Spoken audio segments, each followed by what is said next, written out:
Hello guys, welcome back to our and your channel Rangbaaz classes. मैं हूं गुंजन और मैं अभी आपको कुछ टाइम से करवा रहा हूं इंग्लिश ग्रामर और हिंदी ग्रामर। तो आज है मैं आपको पढ़ाने जा रहा हूं इंग्लिश ग्रामर, और इंग्लिश ग्रामर में आपको करवाने जाना हो जो कि बहुत पूछा जाता है क्लास 10th 11th 12th और हायर क्लास में से भी डायरी एंट्री लिखने के लिए। कि डायरी एंट्री होता क्या है, फॉर्मेट क्या है, एग्जाम्पल है, कैसे लिखते हैं, कितने नंबर का आता है, सब कुछ बताने वाला हूँ। तो ठीक है, तो आइए शुरू करते हैं। Walk the fire with you.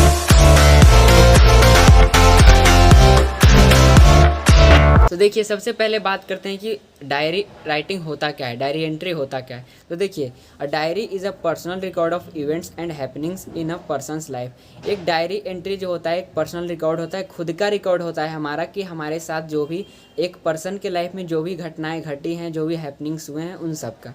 ठीक है, a person can develop the habit of keeping personal diary. एक आदमी क्या होता है, रोज़ डायरी लिख सकता है और ये हैबिट अपना बना सकता है और एक पर्सनल डायरी रख सकता है। ठीक है, the writer can record incidents, feelings, reactions, conversations and any other memorable thing that happens during the day.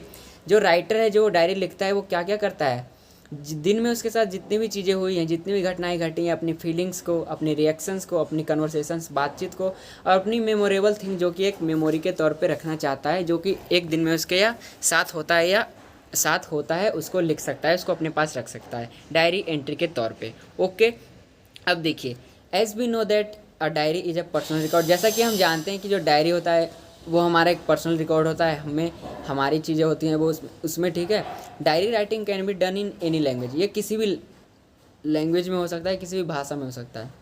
Diary writing is the writing down of events, conversations and observations in a personalised manner. एक personalised manner में आप इसको लिखते हैं diary writing को। इसमें events, conversations और observations आप अपने लिखते हैं कि आपके साथ जो जो हुआ है। ठीक है, अब देखिए, generally the happenings of the day are mentioned and described in a diary. बार बार वही चीज़ें आपको बता रहा है कि एक दिन में जो भी हमारे साथ घटनाएं होती हैं वो हम डायरी में लिखते हैं, वो मेंशन करते हैं।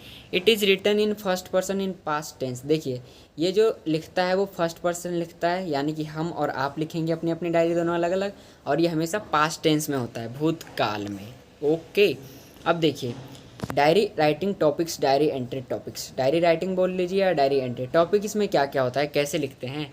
देखिए, कुछ पॉपुलर टॉपिक्स है, जैसे कि आप लिख सकते हैं किस किस चीज़ पे, समर वेकेशन ट्रिप पे, holidays at grandparents house, meeting an old friend, lost a precious thing, visiting an old friend, getting scolded by mother for breaking phone. Phone तोड़ दिया, आप मम्मी से डांट खाओ, यही हो सकता है। देखिए, ये जो मैंने आपको 6 चीज़ें बताई हैं, उसमें से आप किसी पे भी डायरी एंट्री लिख सकते हैं। लेकिन जब मैं आपको पूरा करवा दूंगा, एक डायरी एंट्री फॉर्मेट, ये सब सारी चीज़ें बता दूंगा, उसके बाद से आपको इनमें से किसी एक के भी ऊपर या दो के ऊपर जितना मन करे आप लिख के प्रैक्टिस कर सकते हैं। देखिए, 7th है getting scolded for Fehling in examinations. 8 है first day of online classes during, लिख सकते हैं, अभी हुआ है हमारे साथ। 9 experience of visiting the zoo with school, और 10 है school farewell day event. Okay, देखिए, अब बात करते हैं इसके फॉर्मेट के, कि कैसे लिखें डायरी। ठीक है, तो how to write a diary. A diary entry can have different formats depending on a person's choice. Person के हिसाब से इसके अलग अलग फॉर्मेट हो सकते हैं। अब वो डिपेंड करता है कि आप कैसे लिख रहे हैं, कोई इंसान इसको कैसे लिखना चाहता है। ठीक है, कोई एकदम शुरू से शुरुआत करता है, कोई क्या होता है कि कुछ चीज़ें इसमें मेंशन नहीं करना चाहता है। ठीक है, अब देखिए, इन जनरल अगर सामान्य की बात करें तो the person making a diary entry mentions the date, day and place on the top right corner of the page. अब जनरल की एक बात कर लें, कि एक फॉर्मेट की बात कर रहे हैं, तो हम जो पर्सन होता है वो डायरी एंट्री कैसे लिखता है, उसमें क्या क्या चीज़ें मेंशन करता है। देखिए, तो डेट, डे और प्लेस टॉप राइट कॉर्नर में वो लिखता है पेज के। अब देखिए, a good diary composing contents the spot, the date, the day and even the hour of composing. आप किस वक्त लिख रहे हैं ये भी लिखना होता है उसमें, कौन से डेट को लिख रहे हैं, डे कौन सा है, स्पॉट कौन सा है, जगह कौन सी है। ठीक है, देखिए, अब डायरी एंट्री आप ऐसे स्टार्ट कर सकते हैं। देखिए, आपने सबसे ऊपर लिख दिया डेट, जिस दिन का भी डेट, आप जिस दिन लिख रहे हैं उस दिन का। फिर उसके नीचे एक लाइन छोड़ के डे, डे आज जैसे वेडनेसडे है तो आज वेडनेसडे लिख सकते हैं, या जो भी दिन। पंचकुला, यानी कि आप कहाँ पे हैं, आप उस जगह, मैं अभी गाजियाबाद में हूँ तो गाजियाबाद यहाँ पे आ जाएगा। देखिए, ऐसे ही लिखा जाता है। This is followed by the diary entry content where in the incident happening और इवेंट इज रिटर्न डाउन। ये उसी के हिसाब से होता है, डायरी एंट्री लिखा जाता है जहाँ पे घटना घटती है और कोई भी इवेंट प्लेस लेता है। ठीक है, at the end the writer can give a salutation like by dear diary and his her signature. देखिए, लास्ट में आप पूरा, जब आपका डायरी एंट्री खत्म हो जाता है तो आप क्या कर सकते हैं, आप अपने लिख सकते हैं बाय डियर डायरी, या फिर आपने अगर कोई नाम रखा हो डायरी को तो वो लिख सकते हैं, और उसके बाद अपना सिग्नेचर लिख सकते हैं, लड़का लड़का का, लड़की लड़की का। ओके, तो आई होप आपको डायरी एंट्री समझ में आ रहा होगा। तो अगर समझ में आ रहा है तो हमारे चैनल रंगबाज क्लासेस को सब्सक्राइब कीजिए, नोटिफिकेशन बेल को ऑल पे प्रेस कीजिए ताकि हमारी फ्यूचर नोटिफिकेशंस आप तक आती रहे, और दोस्तों के साथ भी शेयर कर दो अगर अच्छा लग रहा है तो। अब देखिए एक CBSE क्वेश्चन है यहाँ पे, मैं आपको बता रहा हूँ। अब देखिए डायरी एंट्री फॉर्मेट की बात कर लेते हैं। सबसे पहले मैंने आपको क्या बताया, डेट लिखना है, उसके नीचे डे, फिर उसके नीचे अगर टाइम लिखना चाहते हो तो लिख सकते हो कि इस टाइम पे लिख रहे हैं, उसके नीचे सैल्यूटेशन और फिर बॉडी। ओके, अब देखिए यहाँ पे क्वेश्चन दिया हुआ है, you went on a trip to Kerala. आप एक ट्रिप पे गए हैं, कहाँ, केरला घूमने। Write a diary entry describe the trip. एक डायरी एंट्री लिखिए कि आपने ट्रिप पे क्या क्या चीज़ें की। हाउ यू वेंट, आप कैसे गए। Places visited and the overall experience, सारी प्लेसेस आपने कहाँ कहाँ विजिट किया और आपका टोटल एक्सपीरियंस, ओवरऑल एक्सपीरियंस आपका कैसा रहा, वर्स्ट या फिर गुड। अब देखिए सबसे पहले डेट आएगा या फिर डे आएगा, उसके नीचे प्लेस आएगा, फिर ट्रिप टू केरला, फिर आएगा डियर डायरी। देखिए ये इसने सबसे ऊपर लिखा है तो आप सबसे ऊपर भी लिख सकते हैं। ओके, अब लिखना स्टार्ट करते हैं। On the 11th of March, मतलब 11 मार्च को, I return home from my vacation in Kerala. मतलब मैं अपने केरला की छुट्टियों से अपने घर वापस लौटा। आपको डेट भी मेंशन करना है। The trip was a memorable one and it was the second road trip that I had plan with my friend.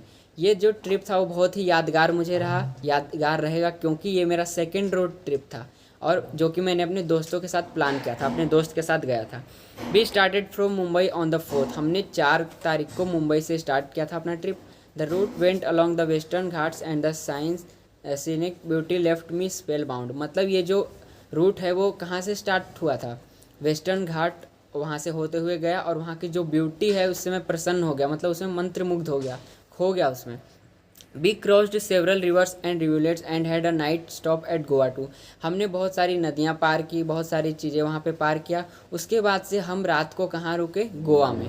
ठीक है, we reached Kerala on the 6th of March. मतलब 4 को हम चले थे और 6 को हम गोवा पहुँच गए, 6 मार्च को। ओके, एट केरला, केरला में we stayed in the boats available on rent in the backwaters of the famous Malabar coast. Kerala में एक जो जगह था मालाबार कोस्ट, मतलब मालाबार के तट पे, किनारे पे हम जो है रुके वहाँ पे, जहाँ पे बोट थी, और बोट में ही हम रुके। Okay, we also visited the tea and spice gardens. हमने वहाँ पे क्या किया, चाय और मसाले के बागानों में भी गए। I took the famous Kerala massage also. और जो केरला में जो बॉडी मसाज फेमस है, मैंने उसका भी इंजॉय किया, वो भी लिया। It was such a relaxing experience. ये जो था एक बहुत ही रिलैक्सिंग एक्सपीरियंस था, आनंददायक अनुभव था, आरामदायक। The trip was a much needed respite from our hectic lives and we all made the most of it. देखिए हमारा जो आपको पता है हेक्टिक लाइफ है, मतलब भागदौड़ वाली ज़िंदगी है, सब अपने अपने काम में बिजी रहते हैं, इसलिए एक मतलब थोड़ा सा टाइम निकाल के अपने ट्रिप पे गया था मैं, और ये मुझे बहुत ही अच्छा लगा। ये यहाँ पे इसका कहने का मतलब है। This is all for now. ये अभी के लिए बस इतना ही। फिर देखिए लास्ट में लिख दिया है बाय। तो आई होप आपको समझ में आया होगा। फिर मिलता हूँ आपसे नेक्स्ट वीडियो में, तब तक के लिए बाय बाय।